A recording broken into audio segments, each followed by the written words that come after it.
Hello, ladies and gentlemen. I know I'm back in my robe, and this is not a bathrobe or pajamas. It's a martial art outfit. I mean, if you ever go to any martial art class, you see all their students wearing this, including their teachers. They wear this because it's a lot easier for do their martial art skills before they're able to use it with their natural clothes. And I always love these kung fu pants here. A lot better for the kicking. Because I remember every time when I wear jeans or dress pants, and I always do the high kick, I always keep ending up tearing them along with my underwear. Well, I used to do splits, but not anymore.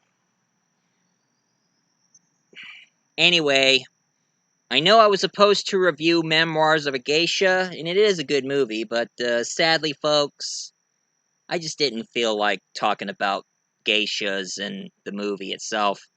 I mean, if I am willing to do it, I will. And since this is the end of Asia month, since June is going to be over soon, and I got something else in mind for me to review for the 4th of July, something that you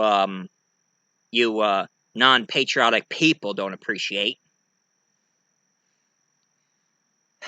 Anyway, the movie I'm going to review, this one's another kung fu comedy. And this is not Jackie Chan's movie or Jet Li movie. Besides, Jet Li hardly makes a comedy, except he does get kind of funny on Forbidden Kingdom, but that's not the point. Most of his movies, he always been more dramatic. But anyway, this one here is created by Stephen Chow. Now, one thing I know about Stephen Chow, he's a really good Chinese kung fu maker. Kung fu filmmaker. I mean, he, he's not much of a kung fu action star. He's just more of a filmmaker with a lot of humor involved.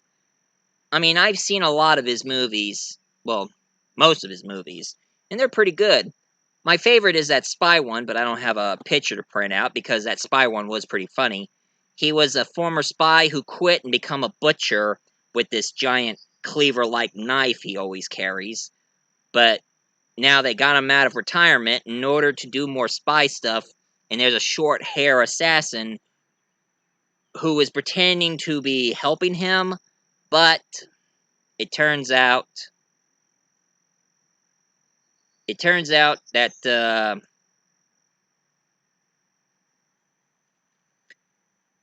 she was there to assassinate him, but changed his mind since she starts liking him. Oh yeah, and one thing I couldn't get over is that when he got shot in the leg, he wants her to use his giant knife cleaver to cut his leg in order to get the bullet out. And the only way he can be distracted is to put on a porno so he can be distracted while she cuts his leg to get the bullet out. Which is pretty funny, I gotta say. No one ever even thought of doing an operation where the bullet wound victim gets distracted by watching porn in order to get the darn bullet out. That's just silly. But this one is really different, and this one came out in 2004, and I remember watching this movie in the movie theaters. I was with my grandma and my ex-girlfriend. And this was the first movie I watched where, well, sadly they were in Mandarin, so my grandma had to read the subtitles for me because, let's just say I graduated from high school without knowing how to read, but now I'm getting better on my readings. So better, I've been writing some scripts lately. But I'll talk about my scripts later. Right now, this one, kind of imagine it like a combined mixture, like a what if Kill Bill meets the Looney Tunes. And that's what I love. I love comedy movies with Looney Tune-like sense of humor. Cartoon humor, I would call. And it's been a long time since I've ever seen a good comedy with cartoon humor at all. And I love Looney Tunes. I'm a huge fan of Looney Tunes. So, right now I'm hearing that people are planning, I mean, since they're now making a brand new Looney Tunes cartoons on the HBO Max, now everybody are planning to remove Elmer Fudd and Samity Sam out of Looney Tunes. What the hell, man? Why? Looney Tunes are my favorite cartoons. I grew up as a child. I watched Looney Tunes constantly. And they inspire me to be funny. And people trying to get rid of them?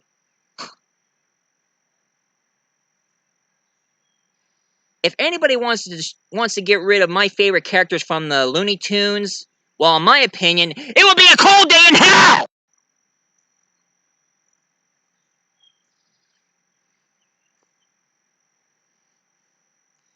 Sorry, I get really excited over stupidity. Excited with anger, to be precise.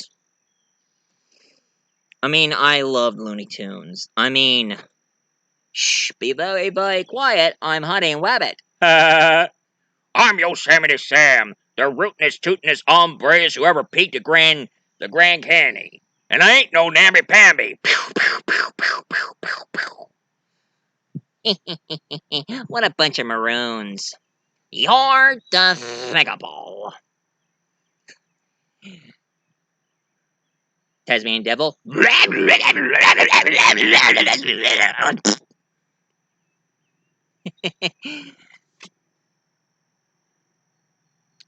I tall putty tent. I did tall putty tent. Suffering succotash. Now, I can't do Granny because she's a female, so it's not easy for me to do the review. Do my impression of her. But, dog.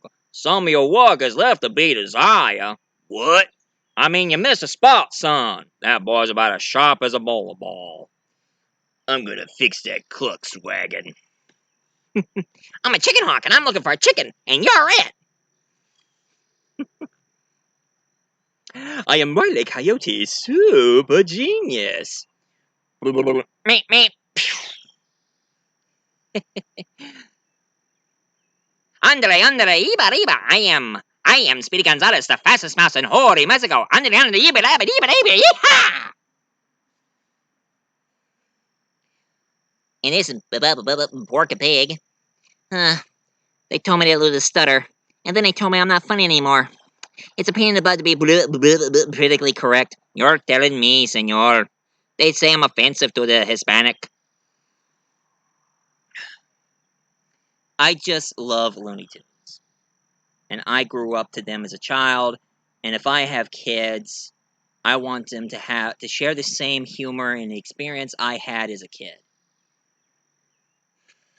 Anyway, besides Three Stooges, I always love Looney Tunes.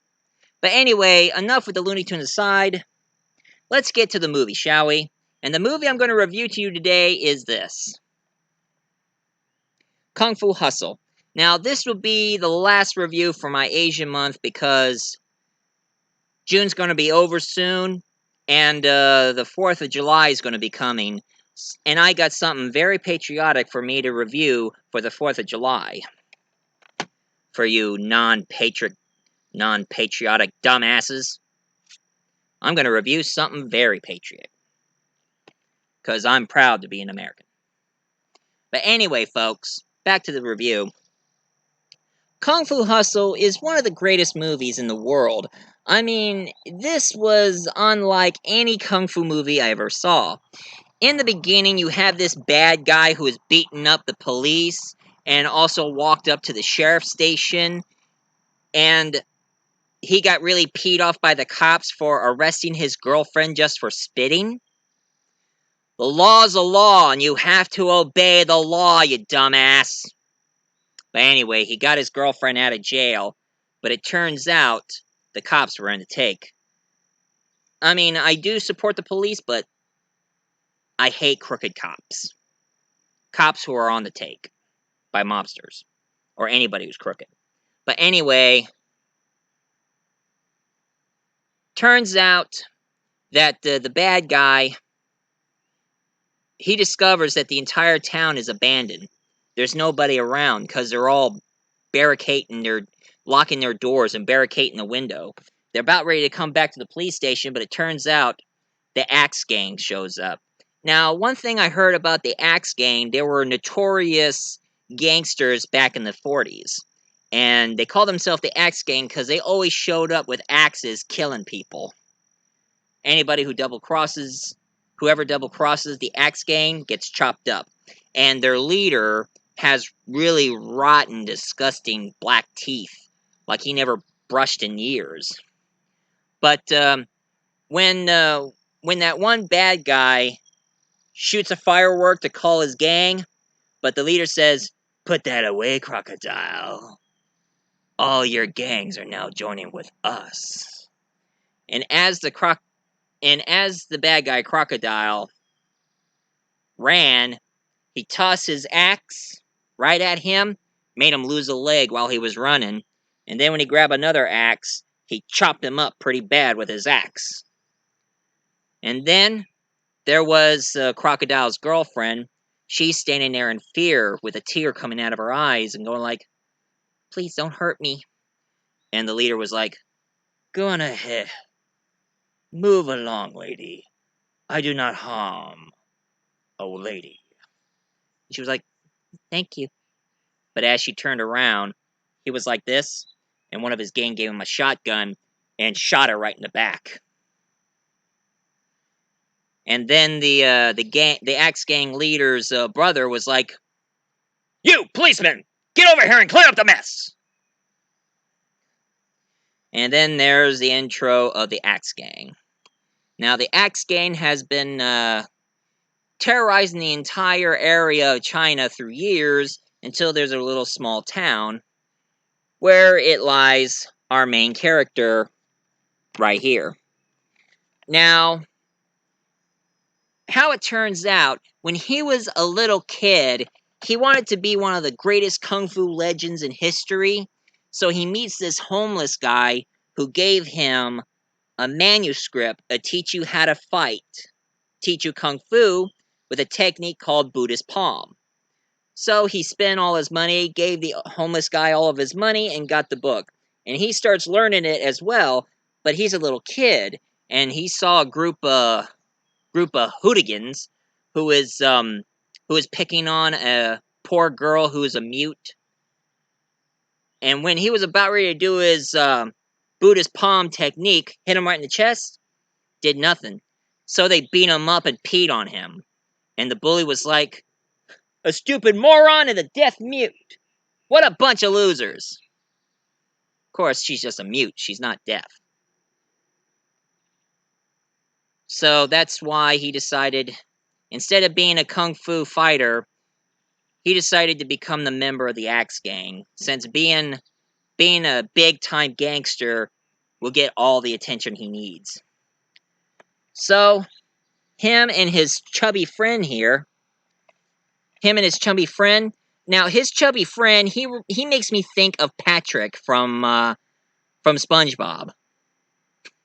I don't know why. It's because he's chubby, he's not that bright, he's really dumb. It just kind of makes me think of Patrick. Anyway, they go into this small town pretending to be the Axe Gang, and they meet this one guy who still has the back of his pants down, showing his butt. He trimmed his hair, but he said it makes him look like a sissy. And and all of a sudden, his friend fell asleep because he was supposed to be acting all tough, going like "Arr!" with his fat belly all wiggling about, but he just fell asleep. And when he was asking some people who wants to challenge me, there was a middle-aged woman, and she said, "If you're so tough, you throw the first punch." So when she punched him really hard, blood came out of his mouth. And then he was like, "Okay, how about you, old man? Let's see if you want to take me down." But as he moved people out of his way, he was all big and buff like Arnold Schwarzenegger, and he was like, "Ah, you sit down." And then he asked a little kid to come up here and fight him. But when the kid showed up, he has muscles like Arnold Schwarzenegger, and he was like, "No, you sit down."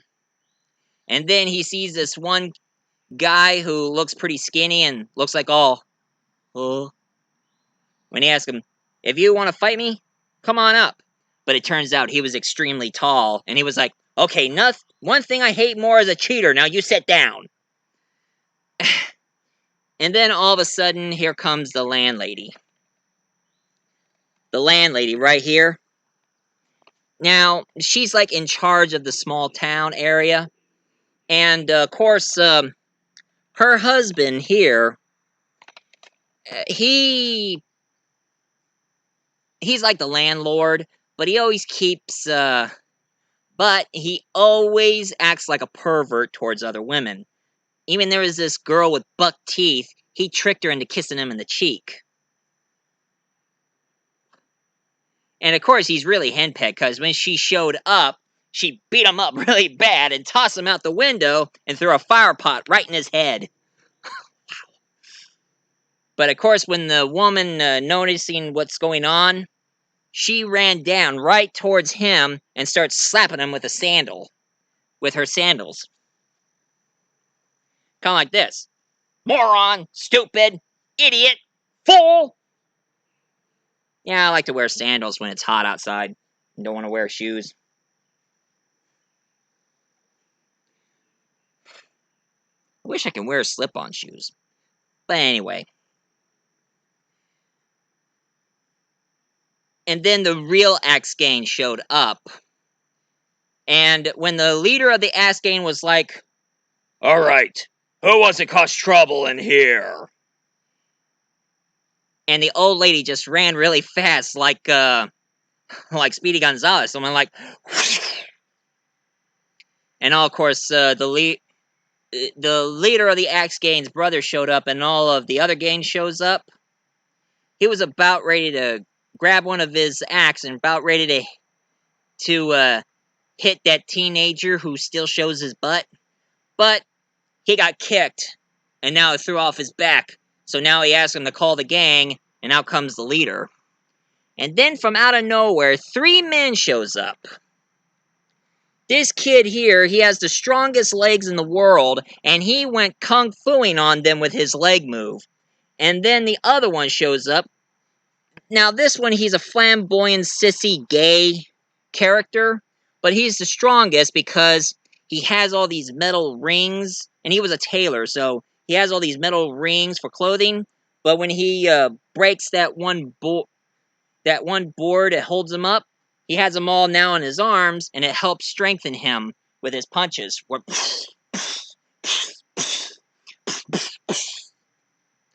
And then the other one named Donut, the one with the staff here, he's good with the staff, and all 3 of them knocked out every single one of the Axe Gang one by one. Because the bad guys were about ready to grab a mother and a child and douse them in gasoline, about ready to set them on fire, but they showed up and stopped them. But the next day, the landlady and his landlord, they discovered they created some problems. Because they sense that the bad guys are going to send somebody with martial arts skills or legendary skills going on who's going to take down the 3. So they have to move town or else it's going to create more problems.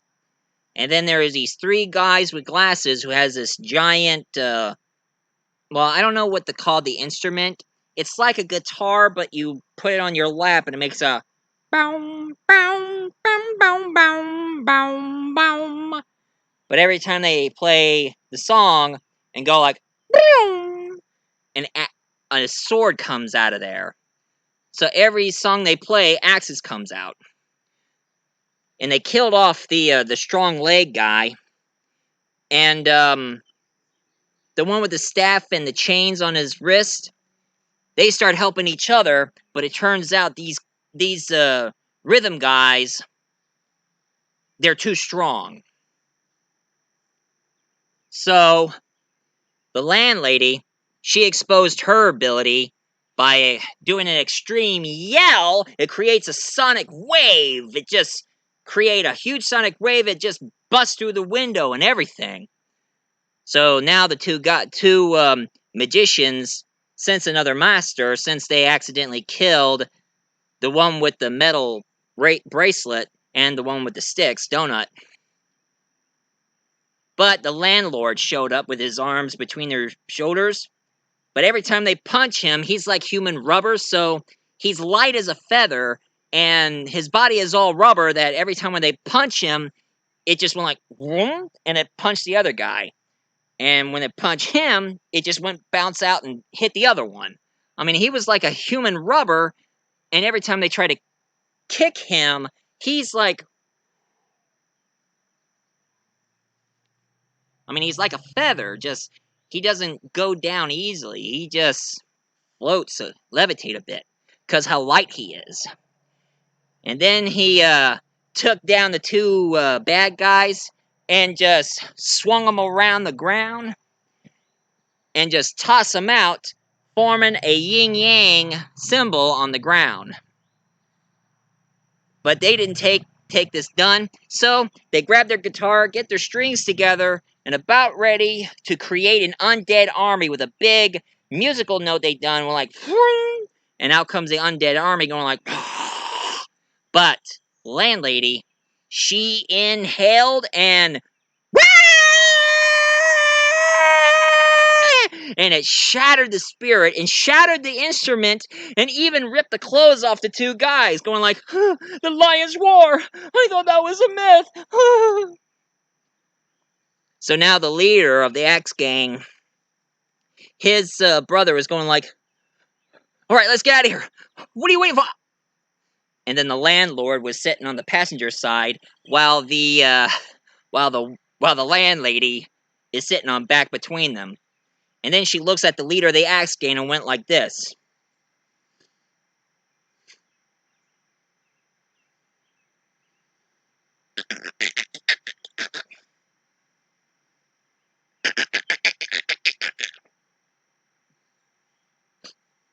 Doing an old Bruce Lee thing.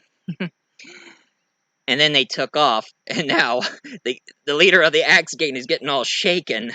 And as he put a cigar in his mouth and waiting for his brother to light the cigar, it set his hair on fire. Meanwhile, they meet our main character here, him and his chubby friend. They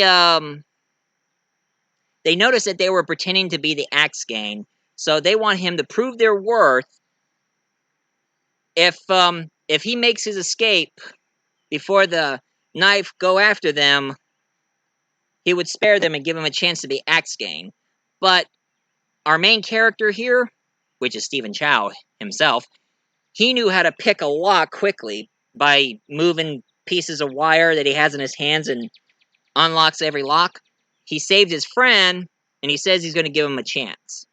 If they go and kill that woman, that landlady in that small town, then they give him a chance to be the member of the Axe Gang. So, him and his chubby friend was about ready to toss knives right at the old lady, but the chubby guy, he tossed him in the wrong direction, and it hit the wall and stabs Stephen Chow in the right shoulder. And then when he was about ready to throw another knife, it got him in the right shoulder. The left shoulder, right shoulder, and also got one in the arm. That's not good. And of course, when the chubby guy finally accidentally stabbed him with the knife, the handle slipped out of the blade and hits the landlady right in the face. It was like, now who threw this? And then they noticed that she saw them. She holds up a basket full of snakes and she said, "Get back!" But it turns out all the snakes just got dumped out of the basket and into Stephen Chow. And the chubby guy was like, if you whistle to them, they won't bite you. So Stephen Chow has these two snakes in his hand and he was going like,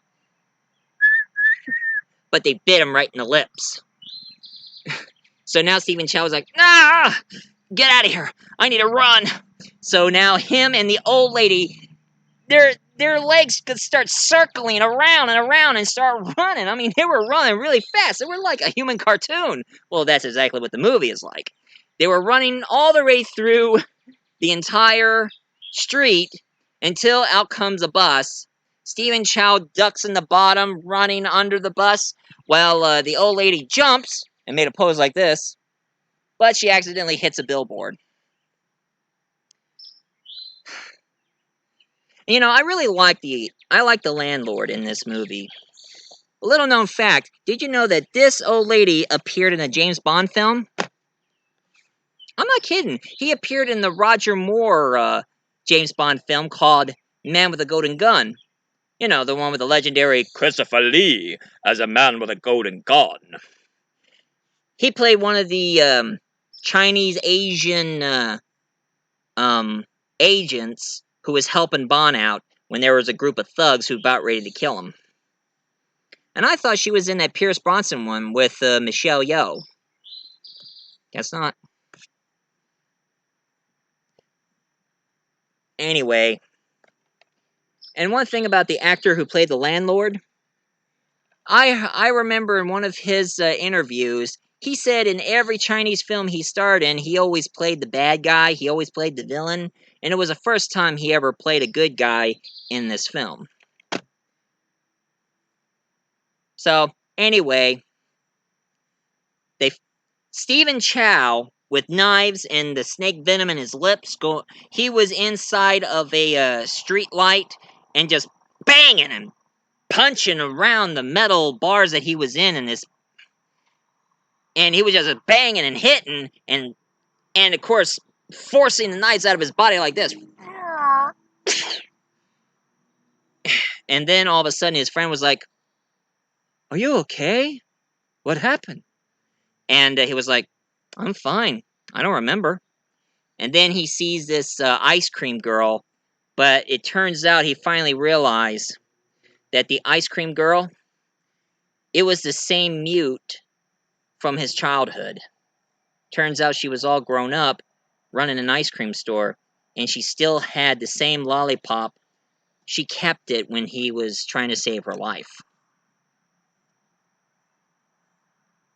And he was about ready, he grabbed a knife and about ready to cut her, but he just didn't have he's just not he's just not that black-hearted to hurt a woman, to hurt a girl. But when she keeps giving him the lollipop, he tossed it out of her way and it shattered.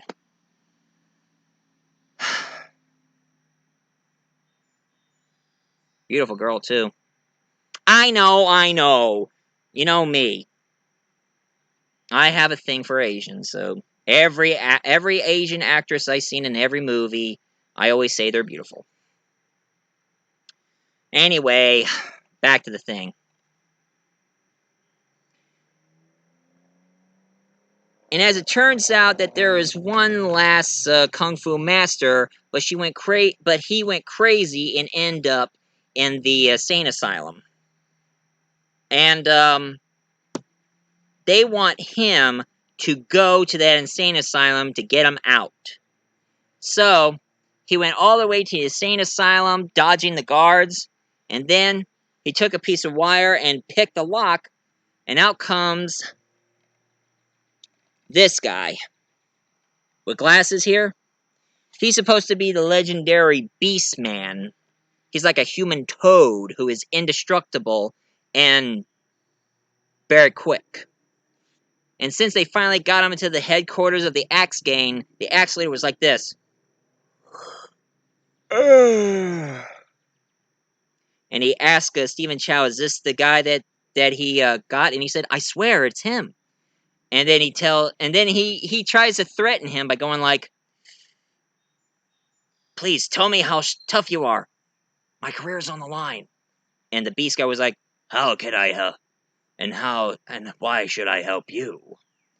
And then he shows him his fist and went like, "This is the toughest fist. It will knock you out." Boing. Is he okay? And then the other guy starts punching him in the face, and the Beast guy was like, harder, harder.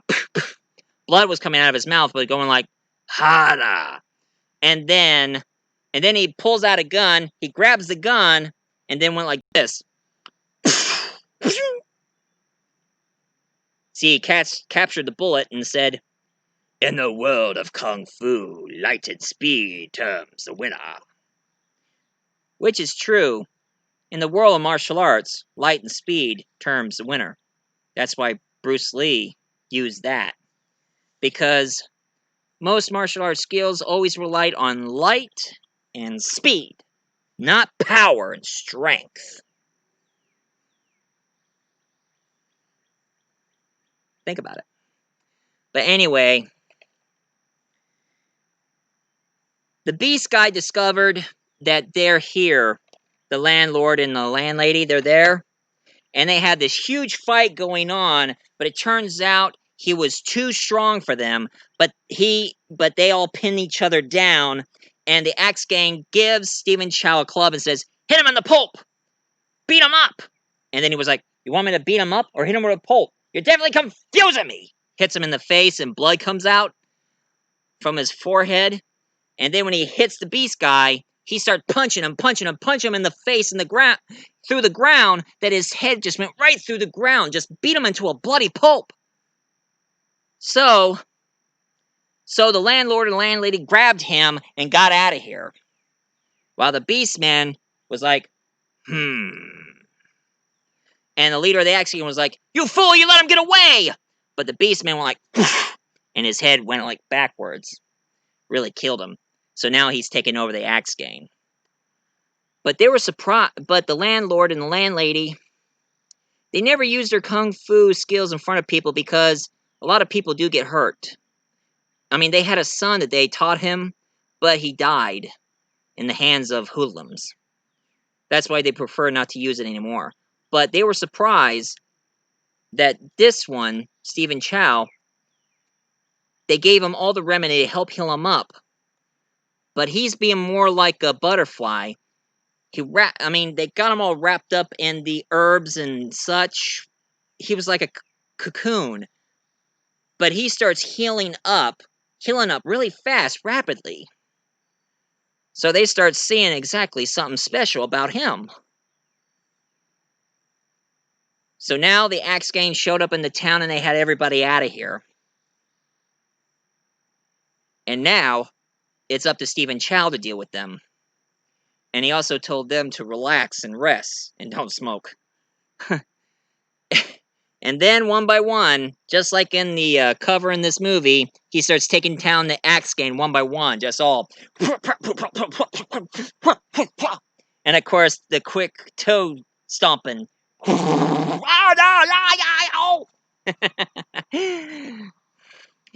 And then it becomes between him and the Beast guy.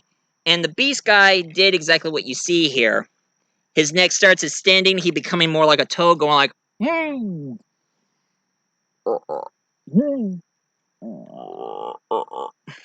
then start jumping really high. But Stephen Chow, that push he gave him put him right up into the sky, and then he found an eagle, put his foot on the eagle, hearing the eagle like, "Ah!" And it went all the way up to the sky, and then he found a bunch of cloud forming a Buddha, went like this. And then doing the Buddhist palm right at the Beast Man. And then the Beast Man finally gave up. Went like, "Master." It's all over. The Axe Gang is all over, and the Beast Man is defeated. So now, he did something better. He opened up a lollipop store. And he finally meets the mute girl. And they see themselves as children, as they remembered. So now they're fully grown and they took off, while you see this one kid licking a lollipop with snot coming down his nose, and here comes the same old man handing out kung fu pamphlets, kung fu manuals, and he tried to tell him about the Buddhist palm, but the little kid wasn't interested. It was like, "Oh, how about these other skills here?" Showing all these different types of forms and skills, and it got the little kids' interest, and that ended right here, and that's Kung Fu Hustle right here. Sorry it took so long. There was a lot I wanted to talk about, so. But one thing I do know, though, another movie that I watch has the same cast from Kung Fu Hustle. The landlord and the landlady appeared in this movie, Kung Fu Mahjong, but it has more Mahjong than Kung Fu, and one really sad story involved, which I may not going to tell. Maybe I might tell it to you in the next, probably in the next Asian month. Maybe. But this is my review for today, and this is the end of the Asian month, so if any of you enjoyed Kung Fu Hustle so far, please leave a comment down below, hit like and subscribe, and I do not take negative comments, so up yours. Up yours. Anyway, for those of you who enjoy it, thank you for listening and watching, and the next review I'm going to do is going to be on the 4th of July, and it's going to be something that I grew up loving ever since my childhood. So one thing I'm gonna have to say, but one thing I'm gonna hint to you guys on the 4th of July is this: Ten Hut Yo Joe!